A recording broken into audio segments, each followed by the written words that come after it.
اس وقت اسٹوڈیو میں ہمارے ساتھ موجود ہے معروف research scholar doctor Aamir Liaquat حسین. آپ کو سب سے پہلے بہت بہت مبارک ہو, نہایت وارم ویلکم. اس گروپ کے ساتھ آپ اٹیچ ہوئے. ڈاکٹر صاحب کا پروفائل پڑھا تھا, ایک نشست میں اس کو مکمل کرنا تو ابس ہے. اس موقع پہ آپ کیا کہیں گے؟ بہت بہت شکریہ آپ کا, اور آپ سب کی بڑی مہربانی, آپ سب کا بہت بہت پیار. اور ظاہر ہے کہ میں کچھ کہنا چاہتا ہوں, اور آج بہت اہم موقع ہے اور اس موقع کو میں گنوانا نہیں چاہتا. انسانی زندگی تبدیلی اور تغیر کا نام ہے. جمے اور تھمے رہنے کو زندگی نہیں کہتے, بلکہ تماشا کہتے ہیں. حرکت, بدلاؤ, تبدیلیاں, ارتقاء, مسلسل سفر, کبھی پڑاؤ کی جانب راغب کرتے ہیں تو کبھی کچھ عرصے کے لیے قیام کو فوقیت دیتے ہیں. ہمارے ہاں لوگ عموماً ان معاملات پر بھی جذباتی انداز فکر اختیار کر لیتے ہیں جہاں جذبات نہیں بلکہ جذبے کی بنیاد پر فیصلے کیے جانے چاہیے. لوگ ان باتوں پر اپنے بدگمان خیالات کی غلامی تک قبول کر لیتے ہیں جہاں پر کسی گمان کی ضرورت نہیں ہوتی بلکہ صرف ایک مان کی ضرورت ہوتی ہے. چینل بدل لیا, پیسے زیادہ مل رہے ہیں, برا وقت آیا تو چھوڑ دیا, اپنی الگ راہ لی اور نکل لیے. ایسے ہی کئی کلبلاتے سوالات پریشان اذہان کو خود بخود جوابات بھی عنایت فرما دیتے ہیں, اور پھر لوکل, سوشل اور ووکل میڈیا پر دانشورانہ تبصروں کے انبار لگ جاتے ہیں. غاروں میں چھپے کچھ لوگ خودکشی کو حرام نہیں سمجھتے, اور شہروں میں بسے کچھ مہذب افراد کردار کشی کو تہذیب کا نام دیتے ہیں. میں آج صرف اتنا کہنا چاہتا ہوں کہ پیسے سے کیسے کیسے خریدے جا سکتے ہیں, لیکن مانا ہماری ذات میں 100 عیب ہے مگر بکتے نہیں خدا کی قسم ہم فقیر لوگ, ہمیں خریدا نہیں جا سکتا.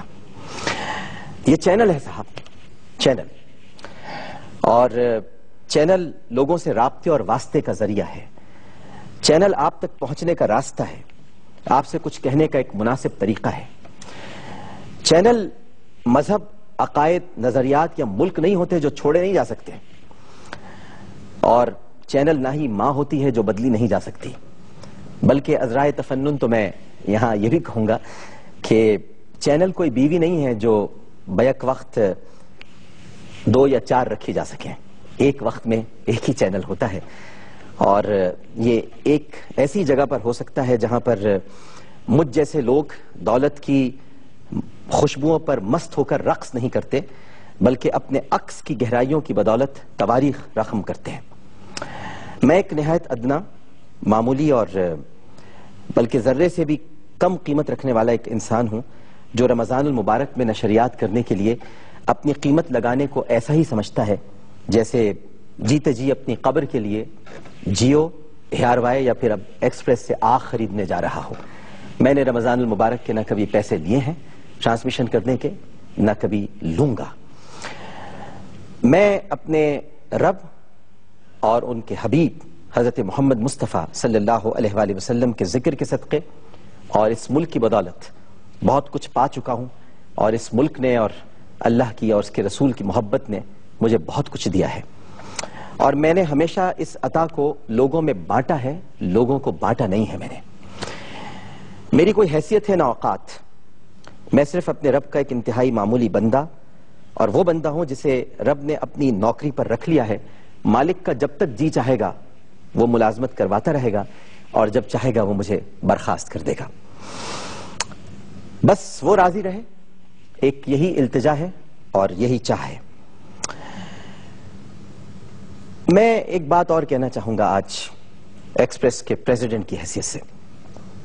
یاد رکھیے کہ یہ جو سوال کیا جاتا ہے کہ یہ برا وقت تو کوئی ہوتا ہی نہیں ہے. یاد رکھیے, برا وقت کوئی نہیں ہوتا. یہ شامت اعمال کے سبب جو وقت گزرنا مشکل ہو جاتا ہے ہم اسے برے کا نام دے دیتے ہیں. یہ ہماری شامت اعمالی ہوتی ہیں جس کے سبب وقت برا ہو جاتا ہے. وقت کبھی برا نہیں ہوتا. ہم کسی قدرتی آفت یا آسمانی بلاؤں کا شکار نہیں ہوئے ہیں, اور ایسا بھی نہیں ہوا ہے کہ ہم آزمائش کا راگ الاپنا شروع کر دیں, بلکہ جو کچھ ہوا, خود کیا, خود ہی ہم اس کے ذمہ دار ہیں اور خود ہی بھگت رہے ہیں. لیکن مجھے یقین ہے کہ یہ دن بھی بہت جلد بدل جائیں گے، یہ دن بھی بہت جلد دور ہو جائیں گے، اور سب کے اچھے دن آئیں گے، سب اپنی اپنی غلطیوں سے سیکھیں گے، اور سیکھنے کا یہ وقت ہے۔ لیکن میں یہ کہنا چاہتا ہوں کہ میرا اور آپ سب کا مسئلہ یہ ہے کہ میں آنے والے مبارک دنوں اور پرنور راتوں میں آپ سے علیحدہ نہیں رہ سکتا، میں علیحدہ رہنا ہی نہیں چاہتا، اور پھر ویسے بھی پاکستان کو اس وقت ہماری ضرورت ہے۔ ہم سب کو یہ ماں پکار رہی ہے، یہ وطن ہمیں آواز دے رہا ہے۔ گزشتہ 20-25 برسوں کے دوران میں یہ کہنا چاہتا ہوں کہ ہم نے گھر کی صفائی سے آنکھیں ہی پھیر لی تھیں، اور یا پھر اندھی اور اوندھی مصلحت نے ہماری آنکھوں پر ایسی پٹی باندھ لی تھی کہ آج پالے ہوئے ہماری جان کے لالے بن چکے ہیں۔ سو اب صفائی کا وقت آ گیا ہے، کیڑے مکوڑوں اور کاکروچوں سے گھر کو پاک کرنا ہے، اور اس کے لیے اب ہمیں پاک فوج کا ساتھ دینا ہے۔ وہ ہماری ہمت کے طالب ہیں، ہماری جانب دیکھ رہے ہیں، ان کی امید بھری نگاہیں ہم سویلین سے قربانی کا نہیں، صرف ایک ساتھ کا تقاضا کر رہی ہیں، صرف ایک ساتھ کا۔ ان کی آنکھوں میں بہت امید ہے، بہت روشنی ہے۔ فوجی ہم سے ایک ساتھ کا تقاضا کر رہے ہیں، اور یہ پاکستان رمضان انہی کے لیے ہے۔ یہ ٹرانسمیشن اب انہی کے لیے ہونے جا رہی ہے جس کا نام ہے پاکستان رمضان۔ میں ان کی اس آس پر اوس نہیں پڑنے دوں گا۔ ان کے توقعات کی تکمیل کو میں اس طرح سے حسین وادیوں میں لے جاؤں گا جہاں تکمیل بھی ہو اور تعبیر بھی ہو۔ یہ کوئی اصول یا کلیہ نہیں ہے صاحب کہ دہشت گردوں سے لڑتے لڑتے وہ شہید ہوتے رہیں اور ہم اپنے گھروں میں پڑے آرام سے سوتے رہیں۔ میرے عظیم فوجی بھائیوں، میں آج اس ایکسپریس نیٹ ورک کے ذریعے اور آج اس کے پریزیڈنٹ کی حیثیت سے آپ سے یہ کہنا چاہتا ہوں کہ ہم آپ کے ساتھ قربان ہونے کے لیے بے چین ہیں۔ اس رمضان، پاکستان رمضان کے ذریعے ہم ان تمام دانشوروں کو طلاق دینے جا رہے ہیں جنہوں نے اپنے کالموں اور تبصروں کے ذریعے آپ اور قوم کے مورال کو صرف گرایا ہے، اور اس حد تک گرایا ہے کہ دہشت گرد شہروں میں آ جائیں گے، عام شہریوں کو ماریں گے، خوف و ہراس کا عالم طاری ہو جائے گا، انارکی اور بدامنی پنجے گاڑ لے گی اور سب کچھ تباہ ہو جائے گا۔ نہیں صاحب، ہم ایسے تمام دانشوروں کو آج 3 طلاقیں دیتے ہیں، اور کھل کر کہتے ہیں کہ اگر سرحدوں پر فوجی جوان مریں گے تو شہروں میں بھی ہم سویلینز اپنی لاشیں بچھانے کے لیے تیار ہیں، مگر ان کیڑوں سے ضرور نجات حاصل کریں گے جو ہمیں بتدریج ڈنک مار مار کے موت کے دہانے تک لے جا رہے ہیں اور چاہتے ہیں کہ ہم آہستہ آہستہ مر جائیں۔ اب بیک فائر ہو یا کچھ اور، یہ پوری قوم آپریشن میں اپنے فوج کے ساتھ، اپنے فوجی جوانوں کے ساتھ کھڑی ہے۔ 27 رمضان المبارک 14 اگست 1366 ہجری کو ایک پاکستان ہمیں قائد اعظم محمد علی جناح نے دیا تھا، اور اب اس رمضان المبارک ایک پاکستان ہمیں پاک فوج دینے کے لیے جا رہی ہے۔ ہم اپنی فوج کے ساتھ کھڑے ہیں، اور یہ پاکستان رمضان ٹرانسمیشن ہر روز اپنے جوانوں کے لیے ہم دعائیں کریں گے، پوری قوم ان کے لیے دعا کرے گی۔ یہ رمضان پاکستان رمضان ہوگا، اور یہ رمضان پاکستان ہی کا رمضان ہوگا، کیونکہ پاکستان ہی رمضان ہے اور رمضان ہی پاکستان ہے۔